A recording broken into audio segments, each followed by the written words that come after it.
자, 그다음에 지금 잠깐만 이제 여러 가지 이슈들이 좀 복합적으로 작용을 하는데 재밌는 거 민주당 당권 주자 중에서도 우원식 의원은 기본소득에 적극 찬성하고 나오는 이 이야기를 잠깐만 일단 꺼내 보고요. 그러니까 우원식 의원의 기본적인 주장은 뭐냐면은 기본소득은 빅데이터 시대의 국민에게 정당한 배당이다. 그리고 국민에게도 부가가치가 정당하게 분배돼야 되고 그리고 전 국민 고용보험하고 또 기본소득하고 택일할 문제는 아니다. 난 이런 의견들 참 좋아요. 왜냐하면 이렇게 의견이 개진되면서 이 자체가 어떤 결과물을 도출하는 데 있어서의 사회적 합의에 이르는 과정이거든요.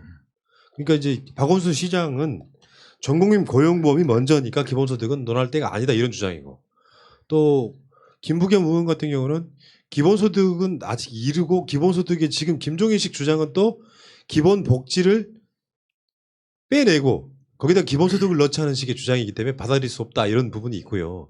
이재명 지사 같은 경우는 그게 얼마가 됐건 뭐 몇 개월에 한 번이 됐건 간에 일단 기본소득을 해야 된다고 주장하는 쪽이고 근데 우원식 의원의 이런 주장이 뭐랄까 좀 이게 합리적으로 바뀌는 거죠. 왜냐하면 민주당 내에서도 당권 주자들이 이 논란을 해야 돼요. 그래야 민주당이 이걸 계속해서 논란을 그러니까 토론을 가지고 의제를 갖고 갈 수 있거든요. 그러니까 당권 주자 중에 기본소득을 이 뭐랄까 주장하는 사람이 아직까지 없었는데 우원식 의원의 주장은 상당히 의미가 있어 보입니다.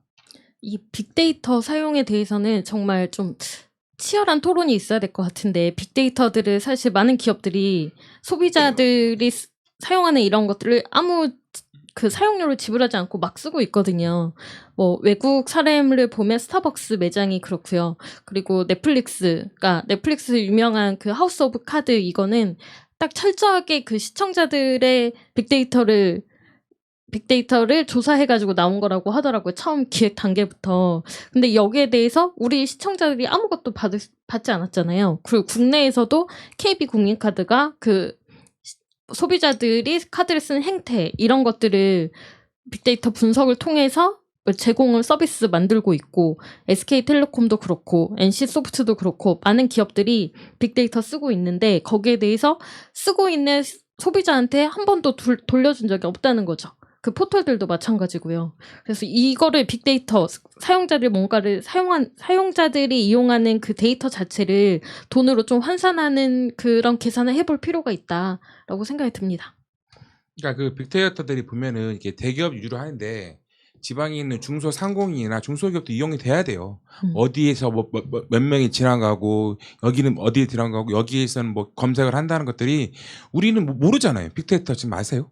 빅데이터가 어디서 자료 제공을 받는 걸 모르기 때문에 독점이라보다는 이걸 공유로 빅데이터를 하는 게 좀 맞다고 보거든요. 그 소비자들이 제공을 하고 그 효과는 다 기업들이 누리고 있기 때문에 여기에 대해서는 좀 심도 깊은 토의가 빨리 이루어져야 예. 될 것 같아요.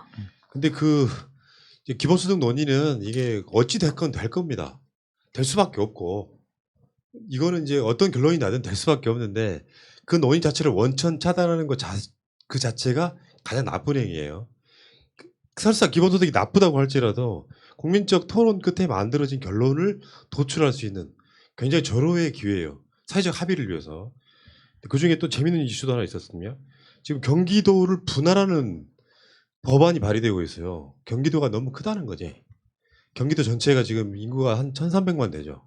근데 경기 북도 남도로 나누자 아마 그게 한강을 기준으로 나눠지게 될 것 같긴 한데 뭐 여기는 뭐 의견을 일단 떠나가지고 재밌을 것 같긴 해요. 너무 커. 그러니까 그러다 보니까 지금 현직 도지사 입장에서는 불편할 수도 있는 거지만 지금 당장은 아닐 거고 특정한 어떤 시점을 지나고 나면 도를 분할하자 이런 아이디어에 대해서는 호불호 이런 문제가 아니고요. 상당히 일리 있는 아이디어라고 생각해요. 효율성을 위해서 경기 북도 경기 남도로 나눠보는 것도 아주 이상하지는 않다. 그래도 경기 남도 쪽은 인구가 엄청 많을걸? 그렇죠. 그렇죠. 거의 1,000만 육박할 거야. 아마 경기 북도 쪽이 인구가 거의 한 400만 정도, 4,500만 정도 되지 3분의 않을까? 1 정도. 340만 나온다. 344만. 경기 남부는 970. 서울하고 인구가 똑같네. 경기 남도도 만들어진다고 하면은. 근데 그 과정에서 이런 게 있었어요. 이재명이 나는 오늘 이재명 지사에 관련해서는 오늘 보고 느낀 것 중에 뭐 항상 늘상 이슈의 중심에 있는 사람이니까 그냥 그런가 보다 했는데 대북 전단 살포에 대해서 용납하지 않겠다. 특사경 투입해서 강력한 단속하겠다. 요거 딱 보니까 왜 그런 느낌 들지 않아요? 통일부에서 뭐 하겠다 그러면 뭔가 이게 어떤 상황이냐면 무슨 뭐 남북 교류법 위반으로 고소 고발한다 이런 느낌이었잖아요. 그러니까 저기 뭐 하는 거야? 박상학이가 비웃더라고. 그걸로 우리 처벌 못 한다고. 근데 이재명이 특사경 특별사법경찰 통해서 이거 제대로 단속하겠다는 거잖아요. 그러니까 믿음이 확 가던데 진짜 할 것 같잖아. 하죠. 마치 계곡의 불법 그 시설을 치우는 것처럼 얘네들 아마 전단지 못 날릴 것 같다는 생각이 들더라고요. 그 계곡의 불법 시설물을 가지고 계신 분의 세력이 그 전단지를 하시는 분보다 더 세거든요. 저 그냥 그렇게 생각해요. 근데 그걸 이루신 분이 이재명 지사예요. 이재명 지사는 있으면 특사경 해가지고 무조건 잡아넣고 일단은 뭐 구속되든지 안 되든지 강경하게 진압을 할 것 같아요. 진압. 대북 전단 살포는 도민 생명에 위협하는 행위다. 모든 행정력을 동원해서 원천 차단하겠다는 거예요. 말만 해도 시원하네. 무슨 뭐 날파리 같은 새끼들이 막 그 저기 국경선 쪽에 가가지고 그 날리는 행위를 보면요. 박상학 인터뷰하는 거 보면 가관이에요. 내가 다시 한번 말씀드릴까요? 박상학 북한에 있었으면 바로 처형감입니다. 대한민국의 자유를 가장 잘 누리고 있는 자. 아니 그래도 북한 인권 위해서 그렇게 열심히 하신다니까 보내드립시다. 어디로 보내요? 북한으로. 북한으로 보내야죠. 인권 위해서 열심히 운동하시게. 예. 자, 어쨌든 그런 상황이고 지금 그 김종인 이야기를 뭐 잠깐만 해보면은 김종인 씨는 표현을 좀 제가 어떻게 해야 될지 모르겠는데 그 장제원의 표현이 맞는 말도 있어요. 뭔가 이렇게 특별해 보이려고 하는 유전자를 갖고 있다는 거야. 지금 근데 이게 김종인의 이야기 들어볼 필요가 있는 게 아젠다 선점되면요 선거 위험해져요. 제가 항상 주장해왔던 것과 결이 비슷한 거예요. 야당이 여당을 이기는 방법은 복지를 늘리자고 주장하는 것밖에 없는 것처럼. 단지 복지만이겠습니까? 국민들이 누리는 그 불합리하다고 느끼는 제도들, 특히 교육제도 같은 거. 지금 김종인이 기본소득 치고 나오고 나서 그 다음에 대학 교육의 근본 변화를 가져오자라고 하는 국민들의 사실상 간지러운 것을 긁어주는 시도는 하고 있어요. 크게 이슈가 되고 있지는 않지만. 그 김종인이 어떤 지점을 노리느냐가 우리가 방어하는 요소가 될 겁니다. 문제 제기는 알겠지만 그래서 뭘 하자는 건지 그런 구체적인 내용들을 얘기를 안 해주니까 그래서 잘 모르겠어요. 근데 사실 이제 약간 좀 지난 이야기이긴 한데 앞에서 이제 기본소득 이야기도 나오고 막 그랬잖아요. 그러니까 기본소득 이야기가 나오고 아니다 국민복지다 기본소득이다 막 이야기를 하는 것 자체가 사회적 발전인 게 어저께 백분터도 보셨겠지만 무상급식 주는 거 가지고 나라가 망할 듯이 난리치던 오세훈이 나와가지고 무슨 소득? 뭐 안심소득 뭐 이런 이야기하고 복지 이야기를 할 만큼 우리나라가 이미 발전을 해버렸어요. 이거는 역진할 수가 없어요. 마찬가지로 김종인이라는 사람이 물론 구체적으로 이야기하지도 않을 거고 김종인이 이야기한다고 하더라도 미통당 내에 있는 다른 의원들이 그걸 받쳐주질 않을 거기 때문에 하긴 한데 저도 푸나님 의견에 완전히 동의하는 게 말 그대로 이거를 쟤네들이 아젠다로 잡고 가면 우리가 끌려가 버리는 형상이 돼버려요. 정말로 이렇게 보수 진보라는 표현을 이렇게 뒤바뀌었다는 표현까지 하기는 어려울 수 있어도 국민들이 느꼈을 때 대부분의 국민들이 느꼈을 때 저 당이 우리한테 뭔가를 해주려고 하네라는 느낌이 드는 순간 호감이 갈 수밖에 없거든요. 그런 부분에서 이런 아젠다를 갖는다는 게 의미가 있다라고 보고 그리고 말 그대로 김종인이 대학 교육을 바꿔야 된다라고 이야기하는 순간 지금 이 상황에 지금 우리가 현재 처해져 있는 교육 상황에서 좀 더 발전된 교육 상황을 여야가 논하는 구조가 될 수밖에 없거든요. 예. 사회가 움직이는 하나의 상징처럼 움직여버리기 때문에 이런 부분은 나름 잘하고 있다라고 저도 생각은 하는데 이게 잘하고 있는 게 내가 좋은 건지 잘 모르겠어요. 지금 기본소득 이야기에다가 뭐 잘 알려져 있지 않지만 전일보육제라고 뭐 보육하는 것이요. 휴일날은 쉬고 이런 것이 아니라 365일 24시간 가능해야 된다는 거죠. 북한의 타가소 개념 같은 거지. 그러면 요즘에 고아원하고 똑같은 거 되는 거예요. 그러면 또.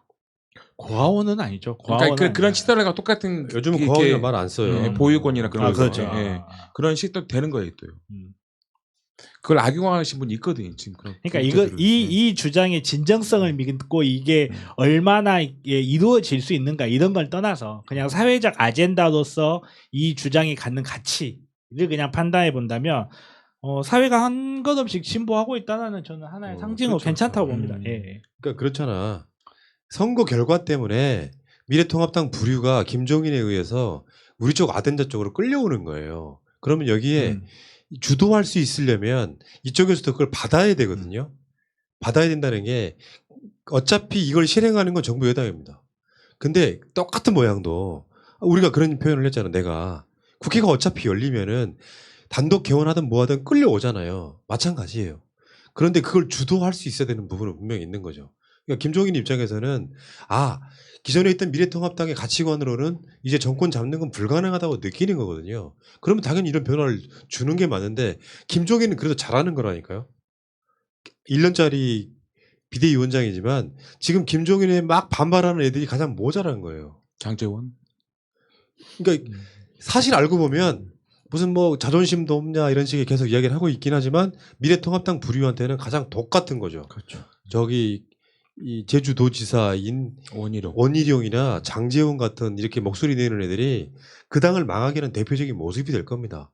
그러니까 김종인한테 이런 아이디어를 막 내자, 막 기본소득, 전일보육제, 다음에 오세훈은 그거 있어 안심소득제라고. 어제 그 100분 토론에서 그런 이야기 했었잖아요. 이제 그런 것들을 뭔가 이렇게 그게 사기든 뭐든 간에 이제 국민은 압니다. 예전에 그 사람들이 무슨 그 박근혜가 왜 모든 노인들한테 20만 원 주겠다고 공약해놓고 나중에 결국에는 국민연금과 연동시켜가지고 어떤 노인들한테는 아예 안 줬던 이런 공약 사기 있잖아요. 요거는 사실상 저는 이제는 불가능하다고 봐요. 그러니까 정치인들이 어떤 아젠다를 내고 공식 선거에 공약으로 걸리면 할 수밖에 없는 시대가 난 도래했다고 봅니다. 근데 그게 사실 민주당 등에 의한 결과물이라고 생각하는데 문제는 여기에 이제 김종인 뭐 기본소득 또 이런 어떤 논쟁들이 활발하게 이루어지는 게 중요한데 아직까지 우리 지지자들은 쟤들 사기치는 건데 뭘 의미 없어라고 그냥 무시한다는 거예요. 그러면 사회 발전이 안 돼. 김종인 자체가 이런 걸 들고 나오면 너 그거 진실이지. 어찌됐건 찬성하는 거지. 지금까지 어떤 문제가 발생했냐면 개헌 문제도 마찬가지고요.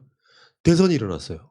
문재인 후보, 뭐 홍준표, 안철수, 유승민 다 공약으로 똑같은 걸 걸었지만 공약으로 걸었는데 문재인 대통령 당선됐죠. 네 사람이 같이 공약한 건 해줄 수 있는 거잖아. 안 해준다고. 그게 우리나라였어요. 그러니까 앞으로 중요한 건 니들이 사회적 공론화를 일으켰을 때 거기에 누가 주도하냐는 사실 별로 안 중요해요. 결과물이 좋으면 그건 여당이 몫인 거예요. 예를 들어 무상급식이 왜 민주당이 아젠다가 됐냐면 저쪽이 반대를 했기 때문이에요. 만약에 민주당이 무상급식 아젠다를 냈을 때 당시 여당이 받았으면 그건 이명박의 시적이 되는 거예요. 공이 되는 거죠. 이 구조를 우리가 정확히 알고 있어야 되는 거야. 그러니까 기본소득 논의 자체를 나쁜 말로 원천 차단하는 게 제일 나쁜 행위예요. 그러니까 멀리 갈 거 없이 긴급재난지원금 이거 나올 때 처음에 전국민 70% 지급 어쩌고 할 때 갑자기 황교안이 나타나가지고 전국민 100%한테 지급하자 이렇게 밀고 갔잖아요.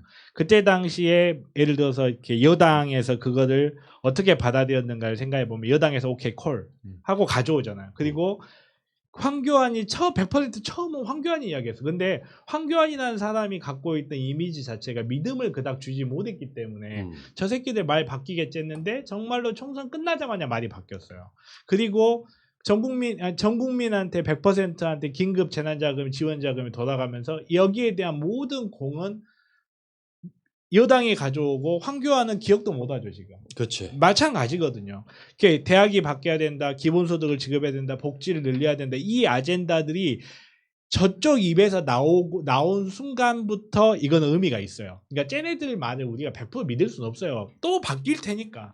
근데 이거를 여당이 말 그대로 받고 그래 대학교 바꾸자. 기본소득, 복지 확대, 오케이 콜 해가지고 이걸 밀고 가버리면 이건 여당께 되는 거예요. 그렇죠.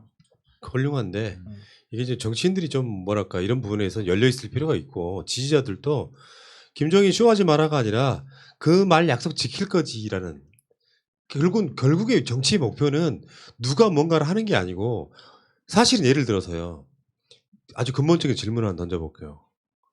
민주당을 지지해 왔는데 서로 다 약속을 지킨다는 범위 안에서 민주당은 공약을 안 지킬 것 같고 미래통합당이 부단히 지키려고 노력한다면 누구를 지켰습니까? 모든 국민은 계급 투표를 할 수밖에 없어요. 장기적으로 봤을 때는. 그런 상황에서는 그 복지 토론 자체는 막 예산이 있네 없네 거절을 하고 싶어도 이제는 아젠다가 될 수밖에 없는 게 이미 대한민국 선진국에 올라섰어요. 그러니까 당장 정세 논쟁은 부담스럽다고 해도 결국엔 끌려올 수밖에 없을 거예요. 대한민국 전체가 벌어들이는 돈은 세계의 엄청난 상위권인데 실제로 국민들한테 뿌려지는 게 없는 게 바로 낙수효과 없다는 그거잖아요. 그러니까 이제는 기본소득이든 뭐 또는 기본적인 보편적 복지든 간에 안 할래 안 할 수가 없는 시대에 왔는데 사소하게 기본소득이 복지냐 아니냐 논쟁 같은 건 사실 의미가 없는 거예요. 기본소득은 내가 봤을 때 한 달에 예전에 우리가 기본소득 처음으로 방송하던 게 한 7년 됐거든요. 시리즈로 방송했는데 그때 벌써 아니 기본소득 그 당시 재원으로도 국민당 한 달에 30만 원씩은 가능하다고 우리가 분석을 했었어요. 지금 이야기 나오고 있는 뭐 기본소득은 뭐 1년에 10만 원씩부터 시작하자 뭐 이런 아니에요. 근데 문제는 1년에 10만 원씩부터 주자고 하면은 무슨 효과가 있냐 하실지 모르겠는데 무슨 효과가 없다고 하면 그건 복지적 관점에서 보는 겁니다. 복지로서는 효과가 별로 없을 수 있잖아. 그런데 반대로 말해서 1년에 10만 원씩이라도 주는 것이 관리화가 되고 몇 년에 한 번씩이라도 그 텀이 짧아지기 시작하면서 결국에는 그걸 지금 당장 그래서 이재명은 경제 정책이라고 얘기를 하잖아요. 근데 그게 틀렸다 말했다 이런 걸 떠나가지고 그것이 사실인지 아닌지를 서로 분석하고 토론하고 논쟁하는 것이 의미가 있다는 이런 이야기예요. 아니 강남에 40억짜리 아파트에 보유세 올라가지고 1년에 10만 원 더 내야 된다고 대출 받으시던 분이 10만 원 더 주는 걸 효과가 없다 그러면 어떡해요?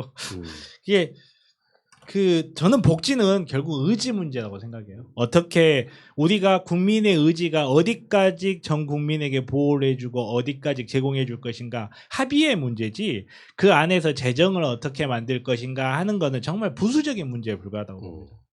그 미래통합당의 경제혁신위원장이 임명됐어요.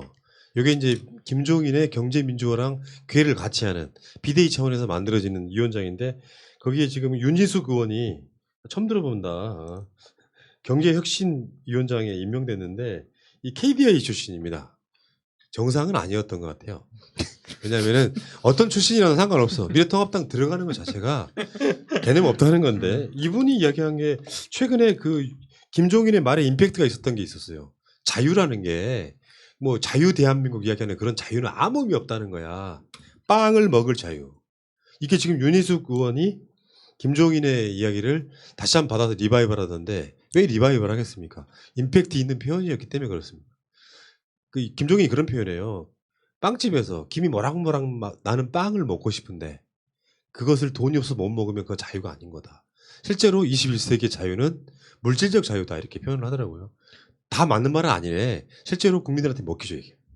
이게 원래 자유를 구별할 때 적극적 자유와 소극적 자유를 분류하면서 자유를 하고 싶은 걸 할 수 있게 하는 자유 그리고 하기 싫은 걸 하지 않아도 되는 자유 이렇게 나누거든요. 그래서 김종인이 이야기하고 흔히 복지 국가를 선택하는 나라들이 하는 게 적극적 자유를 많이 선택을 하죠. 하고 싶은 걸 할 수 있게끔 빵을 먹을 수 있게끔 공부를 할 수 있게끔 그리고 이게 소위 말하는 이렇게 천민자본주의 신자유주의 쪽 국가들이 소극적 자유주의로 해가지고 하기 싫은 걸 하지 않아도 되는 말 그대로 세금 안 내도 되고 뭐 어떤 자기 국가에 대한 의무 같은 걸 하지 않아도 되는 좀 그런 방식의 자유주의로 많이들 흘러가는데 저는 이 말이 재밌었던 게 김종인이 보수 쓰지 말랬는데 그러니까 뭐 쓰다 마다 이런 걸 떠나서 이런 게 있잖아요. 그 저쪽에서는 이제 아무 의미 없는 것 중에 하나가 이거야. 좌클릭, 우클릭.